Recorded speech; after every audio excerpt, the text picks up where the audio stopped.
Hello and welcome back to Due Simplified, your only spot for simple learning। आज हम एक नया subject शुरू करने वाले हैं जो है हमारा SEC फाइनेंस फॉर एवरीवन यानी कि स्किल एनहांसमेंट कोर्स, जिसमें हम पढ़ेंगे फाइनेंस फॉर एवरीवन। अब इस सब्जेक्ट की पहली यूनिट हम आज देखेंगे और इस यूनिट का नाम है introduction financial planning and budgeting. इसका सिलेबस कुछ ऐसे है, जैसे फर्स्ट हमें पढ़ना है meaning, importance and scope of financial literacy. उसके बाद हमें प्री रिक्विजिट्स पढ़ने हैं फाइनेंशियल लिटरेसी के। फिर उसके बाद हमें बहुत सारे अलग अलग फाइनेंशियल इंस्टीट्यूशंस के बारे में पढ़ना है, जैसे banks, insurance companies, post offices या फिर मोबाइल ऐप। उसके बाद हमें ये देखना है कि क्या ज़रूरत होती है इन फाइनेंशियल सर्विसेज को यूज़ करने की, जो हमें बैंक से, इंश्योरेंस कंपनी से और पोस्टल सर्विसेज से मिलती हैं। उसके बाद हम देखेंगे कि क्या कॉन्सेप्ट होता है इकोनॉमिक वांट्स का और क्या क्या हमें करना पड़ता है उनको सेटिस्फाई करने के लिए। मीनिंग पढ़ना है, इम्पोर्टेंस पढ़ना है और नीड पढ़ना है फाइनेंशियल प्लानिंग के लिए। फिर उसके बाद डिफरेंट टाइप्स ऑफ बजट्स पढ़ने हैं। अभी क्या प्रोसीजर होता है फॉर फाइनेंशियल प्लानिंग और बजट बनाने के लिए, हम वो प्रोसीजर्स और स्टेप्स भी देखेंगे। उसके बाद लास्ट टॉपिक इस यूनिट का होगा कि बजट सरप्लस क्या होता है और बजट डेफिसिट क्या होता है और उससे रिलेटेड टॉपिक्स। तो शुरू करते हैं हमारे फर्स्ट टॉपिक से, जो है मीनिंग ऑफ फाइनेंशियल लिटरेसी। कोई भी नॉलेज या फिर एबिलिटी जो हमें हेल्प करती है कि हम पैसे को अच्छे से मैनेज कर पाएँ, वो हमारा फाइनेंशियल लिटरेसी होता है। ये इंडिविजुअल्स को हेल्प करता है कि वो प्रॉपर डिसीजंस ले सकें। इसके अंदर बैंकिंग सर्विसेज की नॉलेज आती है, इंश्योरेंस की आती है, सेविंग्स और इन्वेस्टमेंट्स की आती है और लास्टली डिजिटल फाइनेंशियल सर्विसेज की नॉलेज या फिर एबिलिटी टू कोप देम। उसके बाद अगर हम बात करें इम्पोर्टेंस की, तो इम्पोर्टेंस क्या होती है इस फाइनेंशियल लिटरेसी की। ये हमें प्रॉपर मनी मैनेजमेंट करना सिखाता है, हमारी सेविंग हैबिट्स को एनकरेज करता है, हमारी फाइनेंशियल प्लानिंग को इम्प्रूव करता है और हमें अवेयरनेस दिलवाता है कि बैंकिंग सर्विसेज में क्या क्या होता है और क्या सही है क्या गलत है। हमें डेथ या फिर फाइनेंशियल फ्रॉड से भी प्रोटेक्ट करके रखता है।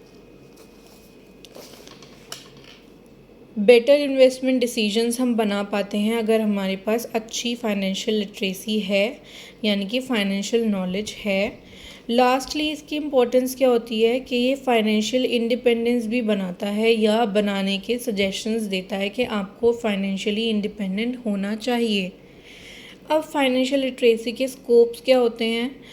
फाइनेंशियल लिटरेसी के स्कोप्स के अंदर ये कुछ चीज़ें आती हैं, जैसे बजटिंग या फिर फाइनेंशियल प्लानिंग, बैंकिंग और डिजिटल पेमेंट्स कैसे करते हैं, सेविंग्स और इन्वेस्टमेंट्स कैसे करते हैं, इंश्योरेंस सर्विसेज क्या होती हैं, क्रेडिट और डेथ मैनेजमेंट क्या होता है, पोस्ट ऑफिस और फाइनेंशियल सर्विसेज का क्या मतलब है, या फिर ऑनलाइन और मोबाइल बैंकिंग हमें कौन कौन सी सर्विसेज प्रोवाइड करते हैं।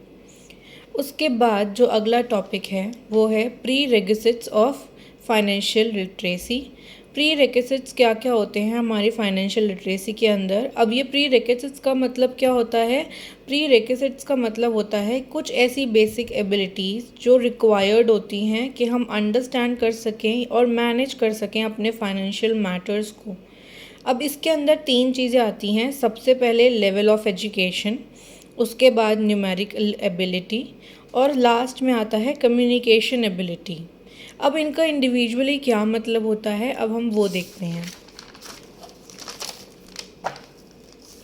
सबसे पहले बात करते हैं लेवल ऑफ एजुकेशन की। लेवल ऑफ एजुकेशन का क्या मतलब है। एजुकेशन हमें हेल्प करता है कि हम समझ पाएँ फाइनेंशियल कॉन्सेप्ट्स को, जैसे कि बैंकिंग, बजटिंग, सेविंग या फिर इन्वेस्टमेंट। उसके बाद एक हायर लेवल ऑफ एजुकेशन, जितना हायर लेवल ऑफ एजुकेशन आप लोगे, जितना ज़्यादा आप फाइनेंस के बारे में पढ़ोगे, उतना ही आपको फाइनेंशियल अवेयरनेस होगी और आपकी जो डिसीजन लेने की एबिलिटी है वो आपकी इंक्रीज़ होगी। उसके बाद सेकंड आता है न्यूमेरिकल एबिलिटी। ये कैपेसिटी होता है कि हम बेसिक कैलकुलेशंस को परफॉर्म कर सकें, जो कि पैसों से रिलेटेड है, प्रॉफिट से रिलेटेड है, इंटरेस्ट, सेविंग्स, लॉस या फिर बजटिंग, इन सब चीज़ों से रिलेटेड कैलकुलेशंस हम इजीली कर पाएँ, वो हमारी न्यूमेरिकल एबिलिटी होती है। ये इंडिविजुअल को हेल्प करता है कि वो अपने फाइनेंसेस को अच्छे से एक्यूरेटली मैनेज कर पाए, कोई मिस्टेक के बिना।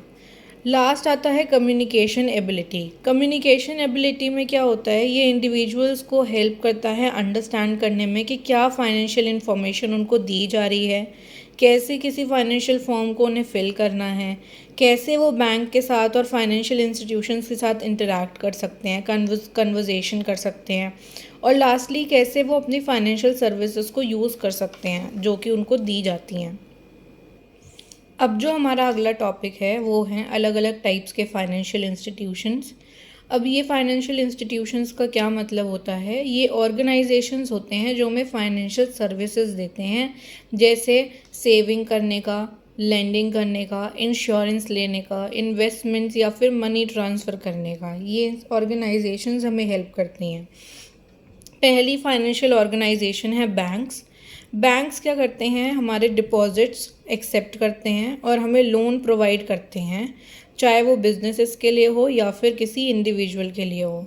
बैंक्स के फंक्शन क्या होते हैं, ये डिपॉजिट्स को एक्सेप्ट करते हैं, लोन्स प्रोवाइड करते हैं, मनी ट्रांसफ़र सर्विसेज देते हैं, एटीएम या फिर इंटरनेट बैंकिंग सर्विसेज हमें प्रोवाइड करते हैं, या फिर लास्टली यूपीआई और डिजिटल पेमेंट, जो कि आजकल बहुत ही ज़्यादा एक्सेसिबल है एंड बहुत ही इम्पोर्टेंट है। अब टाइप्स ऑफ बैंक्स, कितने टाइप्स के बैंक्स होते हैं, commercial bank, cooperative bank, regional rural banks और सेंट्रल बैंक। इनके बारे में डिटेल हम नेक्स्ट यूनिट में पढ़ेंगे। अभी सिर्फ इतना जानना आपके लिए इम्पोर्टेंट है कि कितने टाइप्स के बैंक होते हैं, इनका वर्क, इनके फंक्शन सब हम बाद की वीडियोज़ में पढ़ने वाले हैं। सेकेंड हमारे पास जो फाइनेंशियल इंस्टीट्यूशन है वो है इंश्योरेंस कंपनीज़। ये इंश्योरेंस कंपनीज़ हमें फाइनेंशियल प्रोटेक्शन प्रोवाइड करती हैं किसी भी खतरे को लेकर या किसी भी अनसर्टेनिटीज़ का मतलब क्या है कि कोई भी ऐसी डिसीज़ हो गई है जिसको आपने पहले डिटेक्ट ना किया हो, या कोई भी ऐसा एक्सीडेंट वगैरह है, कुछ भी इमरजेंसी आई है, तो ये इंश्योरेंस कंपनीज़ आपको आपके इंश्योरेंस पॉलिसी के अकॉर्डिंग आपको हेल्प करती हैं फाइनेंशियली प्रीमियम पेमेंट्स के एक्सचेंज में। अब अलग अलग टाइप्स के इंश्योरेंस होते हैं, जैसे लाइफ इंश्योरेंस होता है, हेल्थ इंश्योरेंस, व्हीकल इंश्योरेंस और प्रॉपर्टी इंश्योरेंस। इनके इम्पोर्टेंस क्या होते हैं, ये हमें फाइनेंशियल सिक्योरिटी प्रोवाइड करते हैं, हमारे फाइनेंशियल रिस्क को कम करते हैं और हमें हेल्प करते हैं हमारी इमरजेंसीज या फिर एक्सीडेंट्स में। आई होप यहाँ तक आपको समझ आया होगा। It will be very helpful for me as well and very motivating अगर आप सब्सक्राइब करेंगे चैनल को या फिर अपने फ्रेंड्स से शेयर करेंगे, because your exams are almost round the corner. चलिए अब हम आगे पढ़ते हैं पोस्ट ऑफिसेस के बारे में। बहुत सारे ऐसे फाइनेंशियल और सेविंग्स या फिर सर्विसेज होती हैं जो कि हमें पोस्ट ऑफिस से मिलती हैं। ये जो पोस्ट ऑफिसेज हैं ना, ये ऐसी सर्विसेज को मेजरली रूरल या फिर सेमी अर्बन एरियाज़ में प्रोवाइड करवाते हैं, क्योंकि ये बाकी चीज़ों से ईज़ी एक्सेसिबल है एंड ईज़ी टू अंडरस्टैंड होती हैं। अब पोस्ट ऑफिस से क्या क्या हमें सर्विसेज मिलती हैं, सबसे पहले सेविंग्स अकाउंट्स हो सकते हैं, रिकरिंग डिपॉजिट्स हो सकते हैं, मनी ट्रांसफ़र सर्विसेज हमें मिल सकती हैं, या फिर पोस्टल लाइफ इंश्योरेंस भी यहाँ पर हमें मिल सकता है। स्मॉल सेविंग स्कीम्स होती हैं, यानी कि अब ये सारी चीज़ें आप डिटेल में आगे पढ़ेंगे। फॉर एग्जांपल रिकरिंग डिपॉजिट्स का भी मतलब शायद आपको ना समझ आया हो, बट आगे समझ में आ जाएगा बहुत अच्छे से। अब इसके पोस्टल ऑफिस के हमारे पास इम्पोर्टेंस क्या होते हैं, सबसे पहली बात, ये बहुत इजीली एक्सेसिबल होते हैं, सेफ़ ऑप्शंस होते हैं सेविंग करने के लिए, और फाइनेंशियल इंक्लूजन को प्रमोट करते हैं। उसके बाद जो हमारा अगला फाइनेंशियल इंस्टीट्यूशन है वो है mobile app based financial services. ये जो होती हैं ये डिजिटल फाइनेंशियल सर्विसेज होती हैं जो कि मोबाइल एप्लीकेशंस या सॉफ्टवेयर्स के थ्रू हमें मिलती हैं, जैसे कि यूपीआई ऐप्स हो गए या फिर डिजिटल वॉलेट्स हो गए। इनके फीचर्स क्या होते हैं कि ये ऑनलाइन मनी ट्रांसफ़र करवा देते हैं, बिल पेमेंट्स करवा देते हैं, मोबाइल रिचार्जेस हो जाते हैं, टिकट्स वगैरह ऑनलाइन सब अवेलेबल होती हैं अब, और ऑनलाइन शॉपिंग पेमेंट्स भी हम कर सकते हैं। अपने बैलेंस को कीप ऑन चेक कर सकते हैं कि हमने कितना कहाँ खर्च किया है, सारे हमें डिटेल्स ऑनलाइन हमारे फ़ोन पे मिल जाते हैं। इसके इम्पोर्टेंस क्या होते हैं कि फ़ास्ट एंड कन्वीनियंट होता है बहुत ज़्यादा। कैशलेस ट्रांजैक्शन हो जाता है, आपको कैश की ज़रूरत ही नहीं है। अगर आपके बैंक अकाउंट में है and you use UPI, you can easily do whatever you want to. Easy access होता है बैंकिंग सर्विसेज के लिए कहीं पर भी और कभी भी। उसके बाद जो हमारा अगला टॉपिक आता है वो है कि क्या नीड होती है हमें इन बैंकिंग सर्विसेज की। बैंकिंग सर्विसेज जो होती हैं ना, वो सेफ़ डिपॉज़िट होता है, लाइक सेफ़ डिपॉज़िट करने का तरीका होता है अपने पैसे को। ईज़ी विड्रॉल होता है या फिर ट्रांसफ़र होता है एक अकाउंट से दूसरे अकाउंट तक। लोन्स और क्रेडिट फैसिलिटीज़ हमें मिलती हैं यहाँ पे। डिजिटल पेमेंट सर्विसेज हमें मिल जाती हैं। सेविंग हैबिट्स को ये बहुत ज़्यादा इनकरेज करता है बैंकिंग सर्विसेज, कि हम अपना पैसा सेव कर सकते हैं, क्योंकि अगर हमारे पास रहेगा, हम सेव नहीं करेंगे तो वो अननेसेसरी चीज़ों में इन्वेस्ट हो जाएगा, जो कि हमें हेल्पफुल या फिर बेनिफिशियल नहीं होगा। बैंक्स जो होते हैं वो हमें फाइनेंशियल सिक्योरिटी भी प्रोवाइड करते हैं और बहुत ज़्यादा कन्वीनियंट होते हैं हमारी डेली ट्रांजैक्शंस के लिए। अब नीड क्या होती है इंश्योरेंस सर्विसेज की। इंश्योरेंस सर्विसेज जो हैं वो हमें प्रोटेक्शन प्रोवाइड करती हैं फाइनेंशियल रिस्क के अगेंस्ट और अनसर्टेनिटीज़ यानी इमरजेंसीज़ के अगेंस्ट। फाइनेंशियल सिक्योरिटीज़ हमें इमरजेंसी के टाइम पे बहुत अच्छे से मिल जाती है इन इंश्योरेंस सर्विसेज की वजह से। Protection of life and property मिलता है, मेडिकल और हेल्थ सपोर्ट मिलता है, हमारा जो फाइनेंशियल बर्डन होता है वो रिड्यूस हो जाता है। और ये जो इंश्योरेंस है ये हेल्प करता है, चाहे फैमिलीज़ हों या इंडिविजुअल्स, कि वो किसी भी अनएक्सपेक्टेड सिचुएशंस को कॉन्फिडेंटली फेस कर सकते हैं और without the problem of like कि हमारे पास फाइनेंसेस नहीं हैं या हम मॉनेटरीली हम बहुत वीक हैं।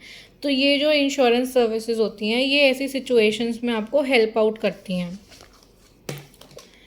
उसके बाद पोस्टल सर्विसेज की क्या नीड होती है, ये बहुत ज़्यादा इम्पॉर्टेंट होती हैं रूरल या फिर सेमी अर्बन एरियाज़ में, क्योंकि ये सेविंग्स फैसिलिटीज़ हैं एक तो, क्योंकि जो रूरल पीपल होते हैं वो मोस्टली इतना जल्दी लाइक बैंक्स या फिर इंश्योरेंस कंपनीज़ पे भरोसा नहीं कर पाते हैं। तो ये जो हमारे पोस्टल सर्विसेज होते हैं ये बहुत ही ज़्यादा एक्सेसिबल और सेफ़ होते हैं। उसके बाद स्मॉल सेविंग स्कीम होती हैं, यानी कि फॉर एग्जांपल रूरल एरियाज़ में ज़्यादा लोग लाइक सेव ज़्यादा अमाउंट नहीं कर पाते हैं, तो उनके लिए छोटे छोटे सेविंग स्कीम्स होते हैं। मनी ट्रांसफ़र सर्विसेज उनको मिलती हैं, इजीली एक्सेसिबल हो जाता है कॉमन पीपल के लिए, और बहुत ही ज़्यादा अफोर्डेबल फाइनेंशियल सर्विसेज यहाँ पर दी जाती हैं। ये जो पोस्टल सर्विसेज हैं ये फाइनेंशियल इंक्लूजन को प्रमोट करता है और लोगों को इनकरेज करता है कि वो सेविंग्स कर सकते हैं आपस में। उसके बाद हमारे अगला टॉपिक आता है इकोनॉमिक वांट्स। अब इकोनॉमिक वांट्स का मतलब क्या होता है, कोई भी ऐसी इच्छाएं जो कि सेटिस्फाई करी जा सकती हैं किसी भी चीज़ का इस्तेमाल करके या फिर किसी भी सर्विस को यूज़ करके, वो सारी हमारी इकोनॉमिक वांट्स होती हैं। ये वांट्स को पूरा करने के लिए हमें पैसे की ज़रूरत होती है।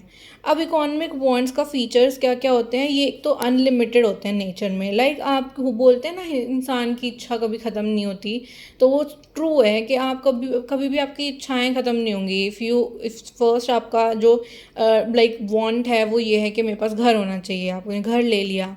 देन अगला आपका आएगा कि और बड़ा घर चाहिए, फिर आपने और बड़ा घर ले लिया, फिर आपको रहेगा अभी एक घर हो गया है, अभी 2-3 घर चाहिए। तो ऐसे जो हमारी इकोनॉमिक वांट्स होती हैं वो इंक्रीज़ होती रहती हैं, अनलिमिटेड होती हैं नंबर में, कभी ख़त्म ही नहीं होती। हर पर्सन के अलग इकोनॉमिक वांट्स होते हैं, किसी को लाइक थोड़े कम अपने फाइनेंसेस के अकॉर्डिंग उसकी वांट्स होती हैं, किसी की लाइक बहुत ही ज़्यादा होती हैं।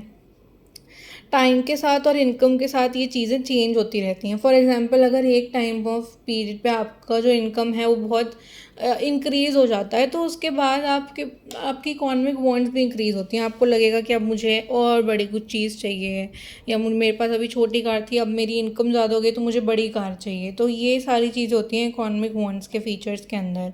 अब इसके एग्जांपल्स हैं जैसे फूड की अलग अलग वेराइटी, लोगों को किसी को चाहिए कि मैं 5 स्टार होटल में जाके अपना डिनर करूँ या फैमिली गैदरिंग्स बहुत अच्छे से करूँ, और किसी किसी की इकोनॉमिक वांट्स होती हैं कि वो नॉर्मली भी कहीं पे जाएंगे तो वो भी उनको काफ़ी काफ़ी एक्सपेंसिव लगेगा। तो ये सारी इकोनॉमिक वॉन्ट्स होती हैं। क्लोथ्स ऑफ डिफरेंट ब्रांड्स या फिर लोकल मार्केट से सबके अलग अलग पर्सन टू पर्सन वैरी करता है।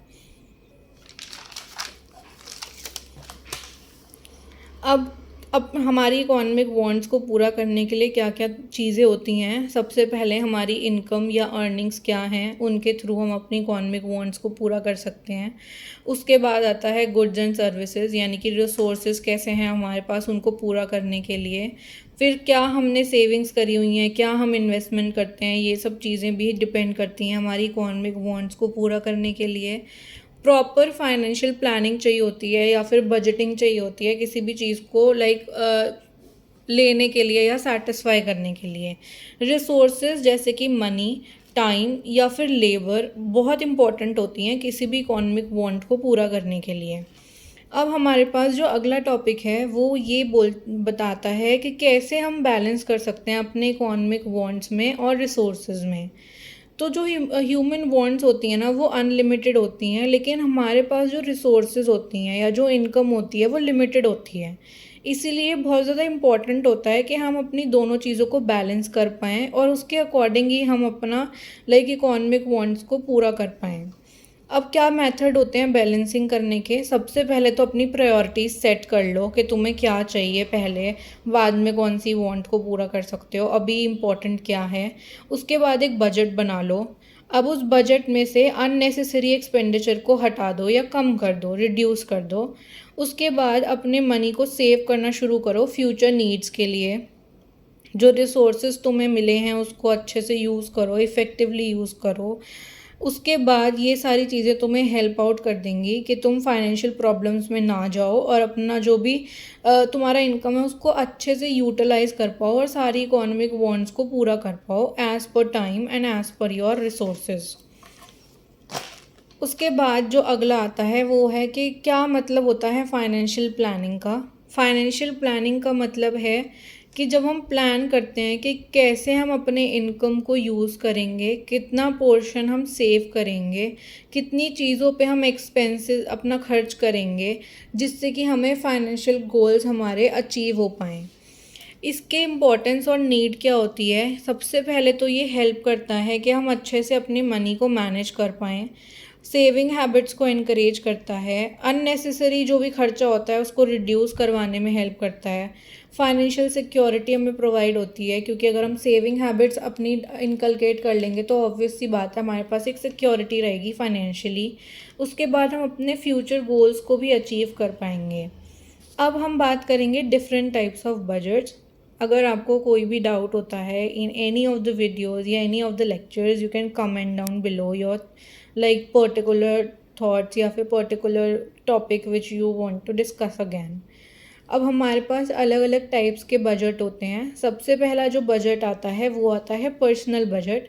ये क्या होता है, एक प्लान होता है एक इंडिविजुअल की इनकम को और उसके खर्चों को मैनेज करने के लिए एक स्पेसिफिक टाइम के लिए, स्पेसिफिक स्पैन के लिए। इसकी इम्पोर्टेंस और नीड क्या होती है कि किसी भी इंडिविजुअल को अपना पर्सनल बजट बनाने की क्या ज़रूरत है। सबसे पहले तो ये जो हमारे पर्सनल खर्चे होते हैं उनको कंट्रोल करता है। हमें हेल्प करता है कि हम अपनी मनी को सेव कर पाएँ, अच्छे से यूटिलाइज़ कर पाएँ, ओवर स्पेंडिंग ना करें, यानी कि बिना फालतू के जो खर्चे होते हैं इधर खर्च कर दिया उधर खर्च कर दिया, ऐसे खर्चे ना हों। अपने फाइनेंशियल डिसिप्लिन को मेंटेन करके रखें, यानी कि जो भी हमने हैबिट्स इनकलकेट करी हैं पर्सनल बजट बनाने के बाद उनको कंटिन्यू करें throughout. Discipline is something that is key to everything, key to success, key to achievement है, key to everything you want to do. तो अगर डिसिप्लिन होगा तो सारी चीज़ें अपने आप हो जाएंगी। उसके बाद आता है फैमिली बजट। फैमिली बजट में क्या आता है, ये एक स्टेटमेंट होता है जो हमें बताता है कि क्या इनकम है एस्टिमेटेड फॉर अ फैमिली, सारे मेंबर्स जितने भी अर्निंग है, और क्या क्या उनके खर्चे होते हैं including the non earning members. इसका इम्पोर्टेंस और नीड क्या होता है, एक तो ये हमारे पूरे घर के जितने भी खर्चे होते हैं उनको मैनेज करने में हेल्प करता है। उसके बाद ये पूरी फैमिली इनकम को अच्छे से यूज़ करना सिखाता है कि कैसे आप प्रॉपर्ली यूज़ कर सकते हो किसी भी रिसोर्स को या किसी भी फैमिली के इनकम को। उसके बाद अगर पूरी फैमिली के लिए हमने बजट बनाया है तो ऑब्वियस सी बात है कि हमारा जो सेविंग्स क्राइटेरिया होगा वो भी इंक्रीज़ हो जाएगा। फ्यूचर की नीड्स के लिए हमें ज़्यादा सेव करना पड़ेगा।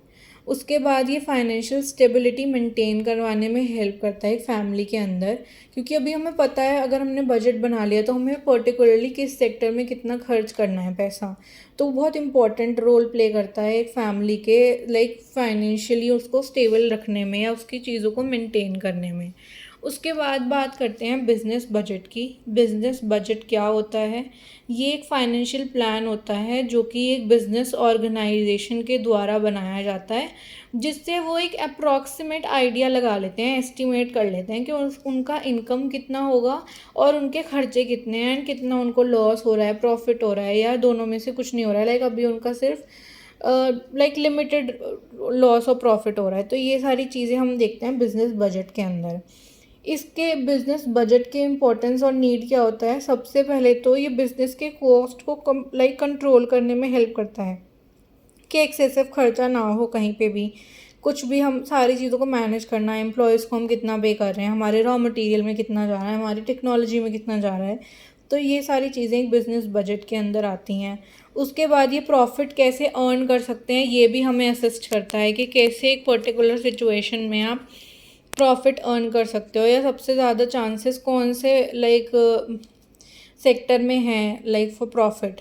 फाइनेंशियल मैनेजमेंट को इम्प्रूव करता है और हमें डिसीजन बनाने में, ग्रोथ लाने में भी बहुत ज़्यादा हेल्प करता है, क्योंकि अगर सारी चीज़ें बहुत अच्छे से मैनेज हो जाएंगी तो हमें ग्रोथ भी अच्छी होगी कंपनी की या फिर किसी भी पर्टिकुलर बिजनेस की, और वहाँ पर हम डिसीजंस भी अच्छे ले पाएंगे। उसके बाद आता है नेशनल बजट। नेशनल बजट के अंदर क्या चीज़ें आती हैं?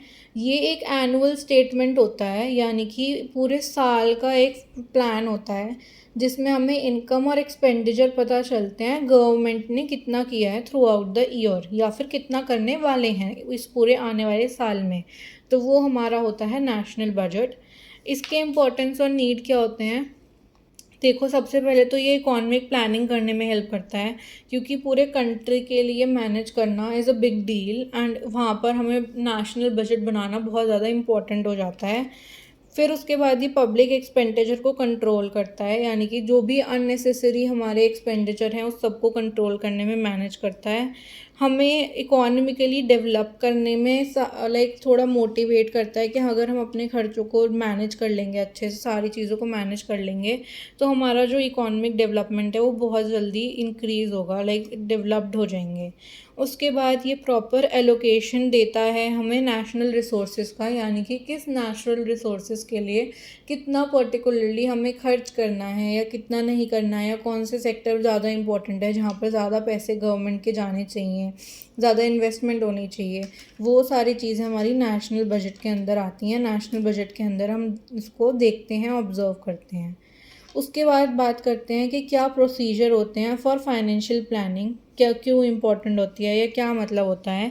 तो जो फाइनेंशियल प्लानिंग होती है ना, उसके अंदर सिस्टमैटिक मैनेजमेंट आता है हमारे इनकम का, हमारे खर्चों का, हमारी बचत का और हमारे इन्वेस्टमेंट्स का। अब क्या स्टेप्स होते हैं कि हम फाइनेंशियल प्लानिंग कर सकते हैं खुद के लिए? सबसे पहले तो हमें ये देखना है कि हमारा इनकम कितना है, हमारे पास क्या फाइनेंशियल रिसोर्सेज हैं जिससे हम अर्न कर रहे हैं।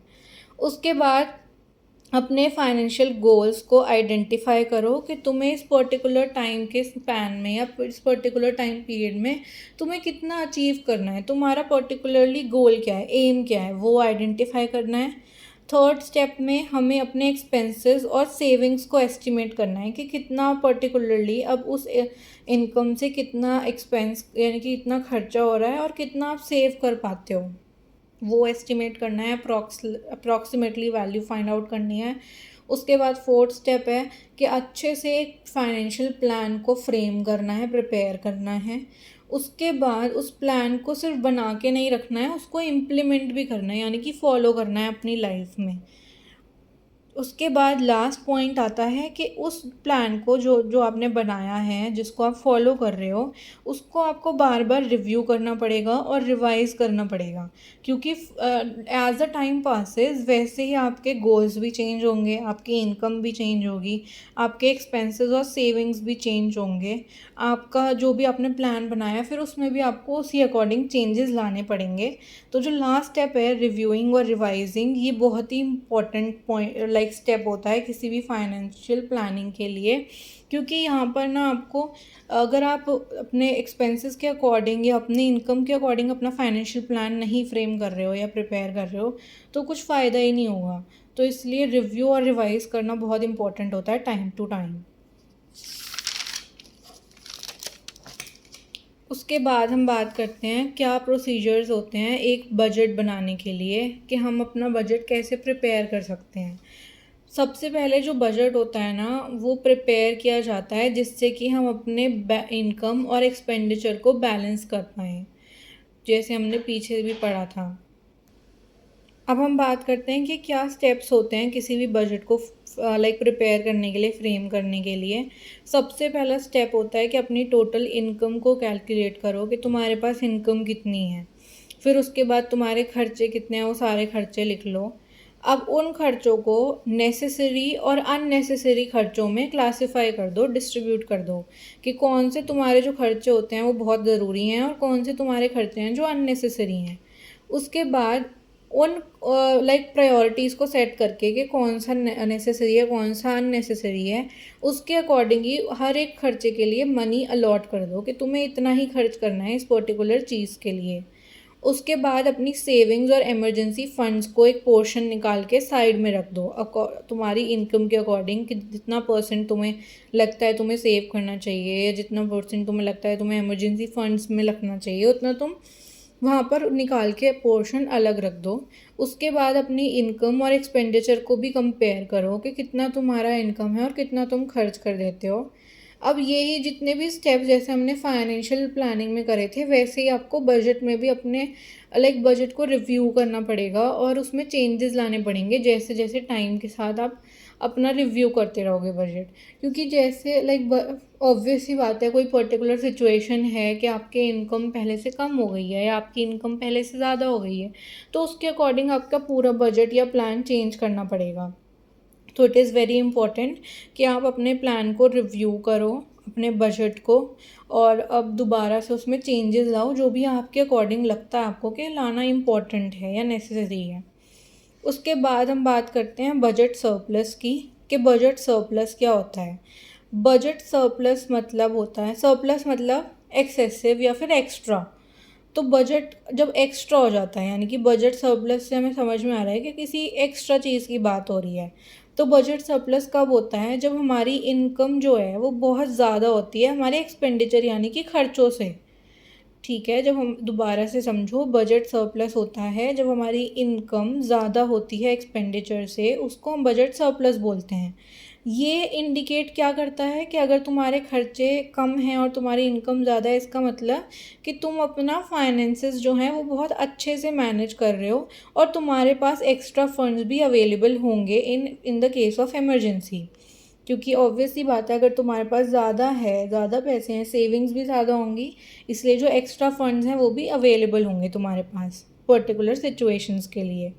बजट सरप्लस हम कैसे निकाल सकते हैं, क्या फॉर्मूला हम यूज़ कर सकते हैं मैथमेटिकली। बजट सरप्लस निकालने के लिए जितना आपका इनकम है आपको उसमें से एक्सपेंडिचर को सब्ट्रैक्ट करना है, तो आपका बजट सरप्लस निकल जाएगा। फॉर एग्जांपल, अगर छोटा सा एग्जांपल लेते हैं कि अगर मेरे पास 100 रुपये की इनकम है और मैं उसमें से 60 रुपये खर्च कर रही हूँ, तो मेरे पास बजट सरप्लस कितना बचेगा, 40 रुपीज़, 40 रुपये। क्योंकि हमने अपना टोटल खर्चा 100 रुपये में से हमने अपना एक्सपेंडिचर माइनस कर दिया जो कि हमारा खर्चा है 60 रुपये का, तो अभी हमारे पास 40 रुपये सेविंग्स बचे या फिर एक्स्ट्रा बचे। अब क्या क्या कौन कौन से तरीके होते हैं जहाँ पर हम सेव कर सकते हैं अपने सरप्लस से। वेन्यूज़ मतलब कौन कौन से प्लेसेस होते हैं, सर्टेन सेक्टर्स होते हैं ना, कि आप वहाँ पर अपने अमाउंट को लाइक इन्वेस्ट कर सकते हो। तो सबसे पहले तो आप सेविंग अकाउंट्स में डाल सकते हो अपना वो एक्स्ट्रा सरप्लस अमाउंट। फिर उसके बाद आप फिक्स डिपॉजिट्स कर सकते हो, एफडीज़, या फिर रिकरिंग डिपॉजिट्स, आरडी कर सकते हो। उसके बाद आप पोस्ट ऑफिस की जो सेविंग स्कीम्स होती हैं उसमें भी आप इन्वेस्ट कर सकते हो। इंश्योरेंस पॉलिसीज़ ले सकते हो या फिर उसमें इन्वेस्ट कर सकते हो, या फिर म्यूचुअल फंड्स जैसी जितनी भी इन्वेस्टमेंट्स होती हैं, इन्वेस्टमेंट कंपनीज होती हैं या पॉलिसीज़ होती हैं, आप उसमें इन्वेस्ट कर सकते हो। ये जो भी आप सेविंग्स करोगे ना अपने लाइक सरप्लस से, वो आपको फ्यूचर में एक फाइनेंशियल सिक्योरिटी प्रोवाइड करेगा, और इमरजेंसीज़ के टाइम पे भी आपको लाइक कोई रिस्क, फाइनेंशियल रिस्क नहीं होगा। Like it will go smooth. अगर आपके पास अगर ऐसी कोई सिचुएशन है फॉर अ मंथ ऑल्सो, अगर एक मंथ में आपको लगता है कि पूरा टाइम तो मेरे पास सरप्लस नहीं होता, कोई 1-2 महीने होते हैं जब कभी कभी हो जाता है कि सरप्लस हमारे पास अमाउंट होती है, तो आप उस टाइम पे भी ये चीज़ों को फॉलो कर सकते हो। आप पर्टिकुलरली सेव कर सकते हो अपने पैसे को। उसके बाद जो लास्ट टॉपिक आता है इस यूनिट का वो है बजट डेफिसिट। बजट डेफिसिट का मतलब क्या होता है, देखो सरप्लस का ऑपोजिट, यानी कि सरप्लस अगर हमारा एक्स्ट्रा है तो डेफिसिट यानी कि कम है। तो बजट डेफिसिट कब होता है, जब हमारा खर्चा ज़्यादा हो जाता है हमारे इनकम से। जैसे बजट सरप्लस में हमने क्या देखा था, हमारे पास हमारी इनकम ज़्यादा थी खर्चों से, तो यहाँ पर उल्टा है, बजट डेफिसिट में आपके पास खर्चे ज़्यादा होते हैं आपकी इनकम से। एक डेफिसिट जो है वो हमें शॉर्टेज दिखाता है फंड्स का, या फिर फाइनेंशियल इम्बैलेंस दिखाता है कि फाइनेंशियली बैलेंस नहीं है वो पर्टिकुलर सिचुएशन या वो पर्टिकुलर इंडिविजुअल या फैमिली जिसके पास बजट डेफिसिट की सिचुएशन हम देख रहे हैं, यानी कि उन्होंने अपने खर्चों को और अपने इनकम को अच्छे से मैनेज नहीं किया, तो वो हमारा डेफिसिट शो करता है। अब बजट डेफिसिट आप कैलकुलेट कैसे कर सकते हो, जब आप अपने खर्चों को माइनस करोगे इनकम से, तो जितना अमाउंट आपके पास आएगा ना, यानी कि उतना अमाउंट आपको एक्स्ट्रा चाहिए अपने इनकम से अलग, तभी आपके खर्चे जो हैं वो पूरे हो पाएंगे।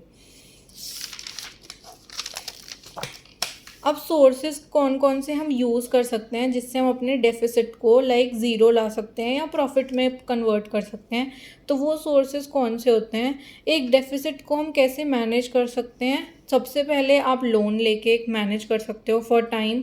उसके बाद आप अपने पास्ट सेविंग्स को भी यूज़ कर सकते हो अगर आपके पास पहले कोई पास्ट के सेविंग्स हैं। उसके बाद आप अननेसेसरी एक्सपेंसेस को बिल्कुल ख़त्म कर सकते हो या रिड्यूस कर सकते हो कि अब आपके पास डेफिसिट वाली सिचुएशन आ गई है, तो अब तो आपको खर्च नहीं करना चाहिए फालतू का। उसके बाद आप अपने इनकम सोर्सेज को कैसे बढ़ा सकते हो, आपको उसके बारे में सोचना चाहिए, एंड अपने सोर्सेज को बढ़ाना भी चाहिए। उसके बाद लास्ट पॉइंट आता है कि आप एक फाइनेंशियल असिस्टेंस लो, या तो बैंक से या फिर इंस्टीट्यूशन से, कि आप कैसे अपना फाइनेंस को मैनेज कर सकते हो या कौन सी चीज़ों से आप अपना फाइनेंस वापस से पहले जैसा कर सकते हो, फाइनेंशियल सिचुएशन। तो ये सारे पॉइंट्स हैं जिससे कि आप अपने डेफिसिट को या तो डिक्रीज़ कर सकते हो या फिर वापस से बजट सरप्लस या फिर न्यूट्रल सिचुएशन पे आ सकते हो। तो ये हमारी यूनिट कंप्लीट हो चुकी है, unit 1 of finance for everyone. I hope आपको यहाँ तक समझ आया होगा अच्छे से सब कुछ। अगर कोई भी डाउट होता है you can comment below. Till then take care, bye bye, subscribe to the channel. Thank you.